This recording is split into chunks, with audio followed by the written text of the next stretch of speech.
Simracing Expo 2023, and we have here a track time motion rig that's been dialed in and set up specifically for the hardcore mental sim racers out there that want punchy, decisive motion, force feedback. And of course, on this rig, we have the Simucube active pedals hidden down there. So this is basically the sort of ultimate top end racing simulator you could go for. Active pedals, Simucube wheel, really nice McLaren, Asher Racing McLaren wheel rim. Let's jump on and let's do some Alton Park in the F4 car, which is probably one of the best cars on iRacing at this point in time. And let's see what the experience is like to drive it. Too dumb, I'm too dumb. It's like a bloody puzzle, guys. Right, that one's in. There we go. Okay, guys, so I've got the seatbelt on here. We're going full all in. This is going to be an aggressive, fully active F4 run. Here we go, right. Alton Park, F4 car. I might need to put the shades down. There we go. The shades for safety. Oh my goodness. Okay, well, straight away, you can really feel the undulations and track details with this motor rig, and they have actually done a really good job of dialing this in.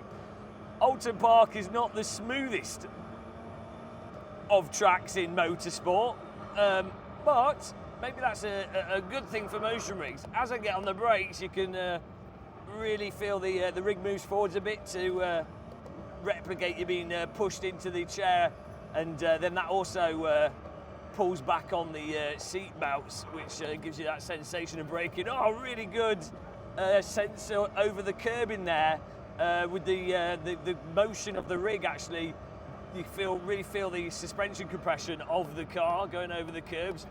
When you've not got a motion rig and you go over curbing, it kind of you can just ignore it entirely. You're like, oh well, nothing happened there, you know. Oh, just drove over some image of curbing. But when you go over curbing in a motion rig, you like really do feel it, and you can actually, with the motion rig, more understand why on some occasions when you go over curbing that your car's getting really loose and losing it. And a motion rig really does help with letting you feel that, oh, you've gone over a crest, oh, you've compressed the suspension, oh, you're driving like a complete buffoon.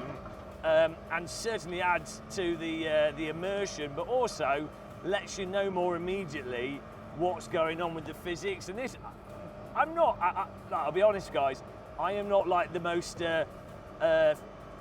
biggest promoter of motion rigs. I'm quite happy without motion generally, but this is actually really fun. Also quite nice how the engine sort of vibration and then the speakers on the back of this chair give you that feeling of the engine being right behind you, over the bump there. This is actually really nicely set up. So one of the other things you find with a lot of motion rigs is they're set up a bit too soft, a bit too slow, and as a result it feels like you're driving a boat even when you're in like a Formula car, which is obviously quite rigid. Oh my God. Whereas this actually feels really nice and tight and responsive.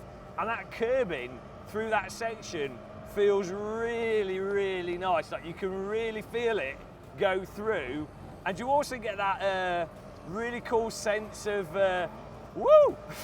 three-dimensionality as the front wheels go over the curbing and then the back wheels go over the curbing. So you feel the sort of road surface go underneath you, which is a really fun sensation. Something you feel in a real car. If you're at home and you never get something like this or get a chance to use something like this, what I would say is that you can, with tactile transducers, you can actually get a lot of the immersive quality of this. Not as detailed, not as good as this, but you can actually capture a lot of this sort of stuff with tactile transducers on a £150 budget. I mean, check out a £150 motion rig video. But this has really surprised me, guys. This rig has really surprised me. This is really fun, and it just feels, it's quite violent, but it actually feels, it's violent, but it's violent in a way that totally makes sense. I mean, the fastest car I've ever been in around a track in real life is a Radical SR3 as a passenger, and obviously we don't have the G-forces here, but the actual suspension feel of this is somewhat reminiscent of that. Fastest car I've personally driven was an Aerial Atom, but it was broken and had moon suspension on it, so this is nothing like that, but quite similar, as I say, to being a passenger in a Radical SR3. Bloody good job by Track Time. I wasn't expecting this. We're coming to the end of Simracing Expo, and I was like, oh, I'll jump on and give this a go. This is actually awesome. Other things to mention with this sim rig, the wheel rim does feel really nice. I'm not really looking at it, I'm just driving the car. Force feedback from the Simucube obviously feels fantastic, it always does. Simucube for me is one of the top end, if not one of the best, if not the best direct drive wheel on the market.